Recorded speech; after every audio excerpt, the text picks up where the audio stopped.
আজকে আমরা বানাবো গোবিন্দভোগের নিরামিষ খিচুড়ি। এই খিচুড়িটা আপনারা খুব সহজেই বাড়িতে বানিয়ে নিতে পারবেন। চলুন শুরু করা যাক আজকে এই নিরামিষ রেসিপি। এই খিচুড়িতে আমি কিছু সবজি দিয়েছি, আপনারা চাইলে সবজি ছাড়াও এই শুধু সাদা খিচুড়ি রান্না করতে পারেন। চলুন এবার আমরা এই ভিডিওটা স্টার্ট করছি। তো আমরা কি করব, সবার প্রথমে গ্যাস ধরাবো। আমরা গ্যাস ধরিয়ে এর ভিতরে কড়াই বসিয়ে দেবো। আপনারা চাইলে এটা হাঁড়িতেও করতে পারেন। আমি আগে কড়াই বসিয়ে দেবো। কড়াইটা আমি 30 সেকেন্ড অবধি গরম করব গ্যাস বাড়িয়ে। যখনই কড়াই গরম হয়ে যাবে এর ভিতরে আমি 2 চামচ সর্ষের তেল দিয়ে দেবো। আর তেলটা আমি গ্যাস বাড়িয়ে 30 সেকেন্ড গরম করে নেব। তেল যখন গরম হয়ে যাবে তখন আমি কি করব, আমি গ্যাসটা কমিয়ে দেবো। গ্যাস কমিয়ে আমি এতে কিছু সবজি ইউজ করব। তো সবার প্রথমে আমি 4টে মিডিয়াম সাইজের আলু ছোটো ছোটো করে কেটে এর ভিতরে তেলে দিয়ে আমি এটাকে ভেজে নেব। সবার প্রথমে তেলে দিয়েই গ্যাসটা আমি বাড়িয়ে দেবো। গ্যাস বাড়িয়ে দিয়ে একবার তেলের সঙ্গে আলুগুলোকে ভালো করে মিশিয়ে নেব। যখনই তেলের সঙ্গে আলুগুলো ভালো করে মিশে যাবে আমি আলুর কালার করার জন্য এতে সামান্য পরিমাণে হলুদ দিয়ে দেবো।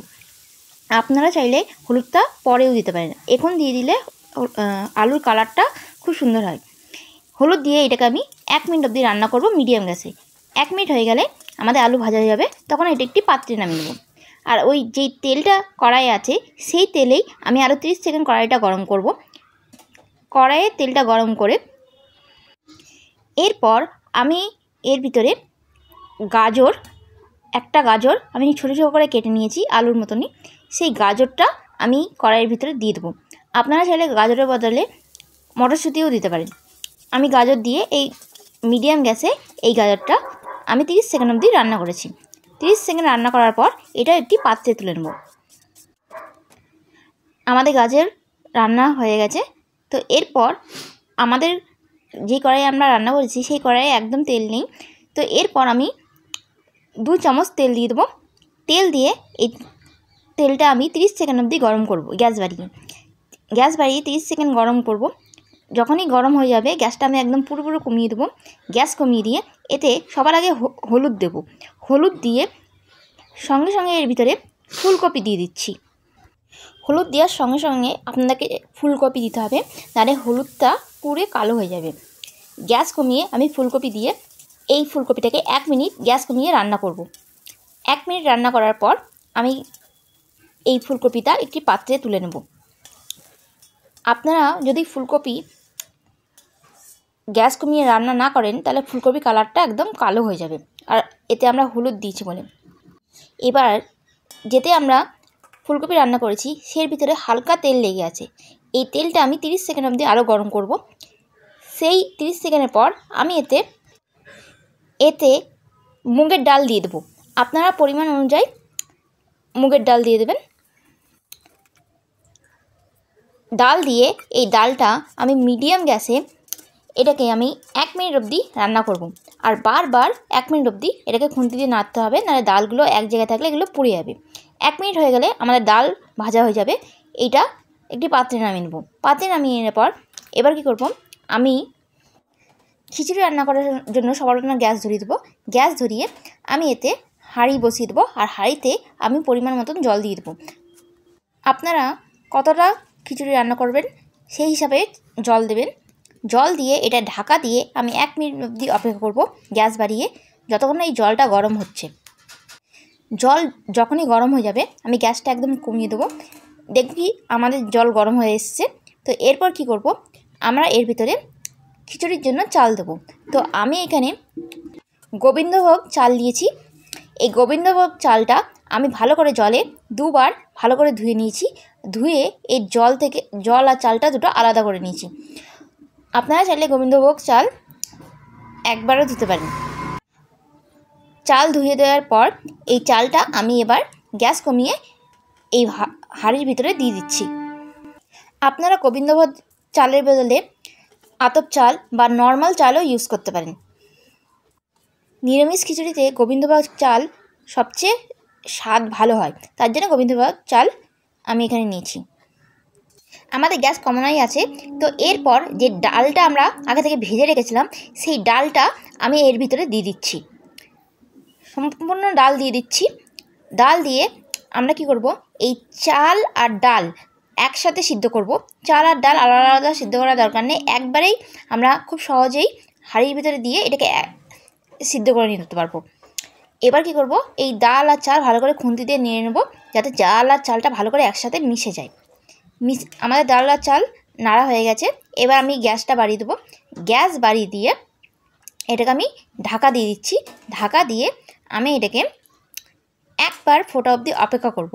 আমি এখানে 2 মিনিট অপেক্ষা করেছি। 2 মিনিট পর গ্যাস বাড়িয়ে দিলেই আমাদের দেখছি চাল আর ডালটা ফুটে গেছে। যখনই চাল আর ডাল ফুটে যাবে তখনই আমরা কি করব, বাকি যেই সবজিগুলো আমরা ভেজে রেখেছি সেই সবজিগুলো এর ভেতরে দিয়ে দেবো। তো সবজি দেওয়ার জন্য আমি আবার গ্যাসটা কমিয়ে দিচ্ছি। গ্যাস কমিয়ে দিয়ে তো সবার প্রথমে আমাদের আলু দিয়ে দিতে হবে। আমি এখানে সবার প্রথমে আলু দিয়ে দিচ্ছি। এই ভেজে রাখা আলুটা আমি আগেই ভেজে রেখেছি, সেই আলুটা আমি এর ভিতরে দিয়ে দিচ্ছি।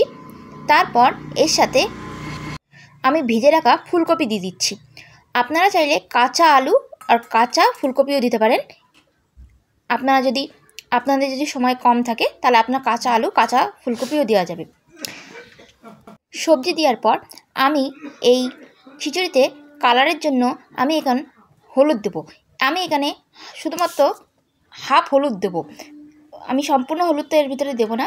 আমি হাফ হলুদ জলে দেবো আর হাফ হলুদ মশলায় দেবো। তো আমি এখানে হাফ হলুদ দিয়ে দিচ্ছি। হলুদ দিয়ে আমি এবার এটাকে সম্পূর্ণ ভালো করে এটাকে মিশিয়ে নিয়েছি। মিশিয়ে নিয়ে এটাকে ঢাকা দিয়ে আমি এটাকে আরও 10 মিনিট রান্না করব। 10 মিনিট পর আমাদের হাফ আলু আর হাফ ফুলকপি সিদ্ধ হয়ে গেছে। সেই সময় আমি এর ভিতরে গাজর দিয়ে দিচ্ছি। আপনাদের সবজি যদি ইউজ করেন তাহলে মাথায় রাখবেন কোন সবজিটা আগে সিদ্ধ হয় আর কোন সবজিটা পরে সিদ্ধ হয়। যেগুলো বেশি দেরি করে সিদ্ধ হবে সেগুলো আপনাদের তাড়াতাড়ি দিতে হবে, আর যেগুলো কম সিদ্ধ হবে তাড়াতাড়ি আপনাকে খিচুড়ির ভিতরে পরে দিতে হবে। এগুলো দিয়ে আরও আমি 2 মিনিট রান্না করে নেব। 2 মিনিট রান্না করার পর আমাদের খিচুড়ি সিদ্ধ হয়ে গেছে, সেটা একটি সাইডে রেখে দেবো। সাইডে রেখে আমি কি করব, এবার আমি মশলা কষবো। মশলা কষার জন্য সর্বপ্রথমে কড়াই বসিয়ে দেবো। কড়াই বসিয়ে দিয়ে কড়াইটা আমি 1 মিনিট অবধি গরম করে নেব। গ্যাস বাড়িয়ে 1 মিনিট অবধি আমাদের এই কড়াইটা গরম করতে হবে। যখনই কড়াইটা গরম হয়ে যাবে আমি গ্যাসটা কমিয়ে দেবো। গ্যাস কমিয়ে দিয়ে আমি কি করব, এর ভিতরে আমি 2.5 চামচ ঘি নিয়ে নিচ্ছি। আপনারা ঘিয়ের ভেতরে সাদা তেল বা সরষের তেলও ইউজ করতে পারেন। ঘি দিয়ে দেবো আর গ্যাস কমিয়ে এই ঘিটাকে আমাদের 1 থেকে 1.5 মিনিট অপেক্ষা করতে হবে, যতক্ষণ না ঘিটা একদম তেলের মতন পাতলা হয়ে যায়। যখন তেলের মতন হয়ে যাবে ঘিটা, তখনই এর ভিতরে একটা কাঁচা লঙ্কা দিয়ে দেবো ফোড়নের জন্য, আর এর সাথে 1 চামচ গোটা জিরে দিয়ে দিচ্ছি। আপনারা চাইলে 5 ফোড়ন ইউজ করতে পারেন। তারপর এর ভিতরে 2টো তেজপাতা দিয়ে দেবো। তেজপাতা দিয়ে আমাদের এই গ্যাস কমিয়েই এইটুকু রান্না করতে হবে 30 সেকেন্ড ধরে। মাথায় রাখবেন ঘি দিয়ে আমি এখানে রান্না করছি, তার জন্য গ্যাস বাড়িয়ে রান্না করছি না।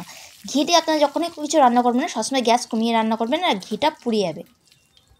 তো আমাদের ফোড়ন দেওয়া হয়ে গেছে। এবার আমরা মশলা দেবো। তো মশলার জন্য আমরা নিরামিষ মশলা তৈরি করব। তো এর জন্য আমি এখানে আদা নিয়েছি। আদার সাথে আমি 10টা কাঁচা লঙ্কা দিয়েছি। 10টা কাঁচা লঙ্কার পর আমি এখানে স্বাদের জন্য গোটা গরম মশলা নিচ্ছি। আমি এখানে 2টো লবঙ্গ, 2টো এলাচ আর একটা দারচিনি নিয়েছি। আপনারা চাইলে গরম মশলা বাদও দিতে পারেন। এটা শুকনো মশলা, এটা নিরামিষ মশলা। এই সমস্ত কিছুর পর আমি এর ভিতরে জিরে দেব। আপনারা জিরে মশলার ভিতরেও দিতে পারেন আর ভেজেও দিতে পারেন। আমি এখানে মশলার ভিতরে জিরে দেবো, তাই জন্য 2 চামচ গোটা জিরে দিয়ে দিচ্ছি। জিরে দিয়ে আমি এই জিরেটা নরম করার জন্য আমি এতে হাফ কাপ জল দিয়ে দেবো। হাফ কাপ জল দিয়ে এটাকে 5 মিনিট রেখে তারপর এইটাকে আমি মশলা করে নেব। লঙ্কা, আদা আর গোটা জিরে আর গরম মশলা, এই সমস্ত কিছু মশলা করার পর আমরা ফিরে আসবো। দেখুন আমাদের মশলা হয়ে গেছে। এই মশলাটা এবার কি করব, আমরা 5 ফোড়নের ভিতর দিয়ে দিচ্ছি। মশলা দেওয়ার সময় গ্যাসটা আমাদের কমানোই আছে। এই মশলাটা দিয়ে এটাকে আমাদের 30 সেকেন্ড অবধি রান্না করতে হবে। 30 সেকেন্ড রান্না করার পর দেখবেন আমাদের মশলা জলটা শুকিয়ে গেছে। তো আমরা কি করব, আমরা যেতে মশলা করেছি সেই মশলার ভিতরে অনেক মশলা থাকে, তো এর ভিতরে আমি 1 কাপ জল দিয়ে দেবো। জল দিয়ে এই মশলাটার জলটা একটি পাত্রে রেখে দেবো, আর ওর ভিতরে আরও হাফ কাপ জল দিয়ে 1 কাপ জল এই মশলার ভিতরে এবার আমরা দিয়ে দেবো। আপনারা চাইলে নর্মাল জলও দিতে পারেন। এই জল দিয়ে আমি গ্যাসটা বাড়িয়ে দেবো। এবার গ্যাস বাড়িয়ে এটাকে আমি আরও 30 সেকেন্ড অবধি রান্না করব। 30 সেকেন্ড রান্না করার পর যখন এই মশলাটা ফুটতে শুরু করবে তখন কি করব, এখন আমি হাঁড়ি থেকে 4 হাতা খিচুড়ি বা 2 হাতা খিচুড়ি এর ভিতরে দিয়ে দিচ্ছি। আপনারা চাইলে 1 হাতা খিচুড়িও দিতে পারেন। খিচুড়ি দেওয়ার পর এবার আমি হাফ হলুদ দেবো। হাফ হলুদ দিয়ে কি করব, আমরা গ্যাসটা বাড়ানোই আছে, এই হলুদটা ভালো করে খিচুড়ি আর মশলার সঙ্গে ভালো করে মিশিয়ে নেব। আমরা আগেই হাফ হলুদ দিয়েছি, এখন হাফ হলুদ দিয়ে এই দুটোকে আমাদের 1 মিনিট ধরে গ্যাস বাড়িয়ে রান্না করতে হবে। 1 মিনিট পর আমাদের কী করতে হবে, গ্যাস বন্ধ করে এইটা একটি পাত্রে আমরা নামিয়ে নেব। পাত্রে নামিয়ে নেওয়ার জন্য আমি এখানে পাত্র নিয়েছি, পাত্রের ভিতরে এই খিচুড়িটাকে ঢেলে নিচ্ছি। এই খিচুড়িটা এবার সাইডে রেখে দিচ্ছি। সাইডে রেখে আমরা হাঁড়িটা আবার গ্যাসের উপর বসিয়ে দেবো, কিন্তু গ্যাস ধরাবো না। সবার আগে আমরা কি করব, এর ভিতরে যে খিচুড়িটা আমরা তৈরি করেছি মশলা দিয়ে সেইটা হাঁড়ির ভিতরে দিয়ে দেবো। হাঁড়ির ভিতরে দিয়ে তারপর আমরা গ্যাস ধরাবো। গ্যাস ধরিয়ে এটাকে ভালো করে দুটো খিচুড়ি আমরা ভালো করে এটাকে 30 সেকেন্ড ধরে ভালো করে মিশিয়ে নিতে হবে, যাতে মশলা এই হাঁড়ির খিচুড়ির সাথে ভালো করে মিশে যায়। এই খিচুড়িটা আমরা ঢাকা দিয়ে 1 মিনিট ফোটাবো। ফোটার মধ্যে দেখবেন আমাদের খিচুড়ি ফুটতে শুরু করে দিয়েছে। এর ভিতরে আবার আমরা সবার শেষে নুন দিয়ে দেবো। স্বাদ অনুযায়ী আপনারা নুন দিয়ে দেবেন। নুন দিয়ে এটাকে ভালো করে আবার খুন্তি দিয়ে ভালো করে এটাকে নেড়ে নিতে হবে। নেড়ে নিয়ে আমরা কি করব, আমরা গ্যাস বাড়িয়ে আর 2 মিনিট এটাকে রান্না করব। 2 মিনিট আমাদের এটাকে গ্যাস বাড়িয়ে রান্না করতে হবে। দেখুন আমাদের খিচুড়ি একদম রেডি হয়ে গেছে। এই খিচুড়িটা আমি পাতলা করেছি, আপনারা যদি গাঢ় করতে চান তাহলে জলটা আপনাদের পরিমাণ কম দিতে হবে, আর নাহলে আপনাদের যদি খিচুড়িতে জল বেশি হয়ে যায় তাহলে আরও 10 মিনিট ধরে ফুটলিয়ে জলের পরিমাণটা আপনাদের কমিয়ে দিতে হবে, তাহলেই আমাদের খিচুড়ি গাঢ় হয়ে যাবে। আমি পাতলা খিচুড়ি করেছি। এইটা এবার কী করব, গ্যাস বন্ধ করে এবার এটা নিরামিষ খিচুড়ি পরিবেশনের জন্য একদম রেডি হয়ে গেছে। আশা করছি এই ভিডিওটা আপনার পছন্দ হবে।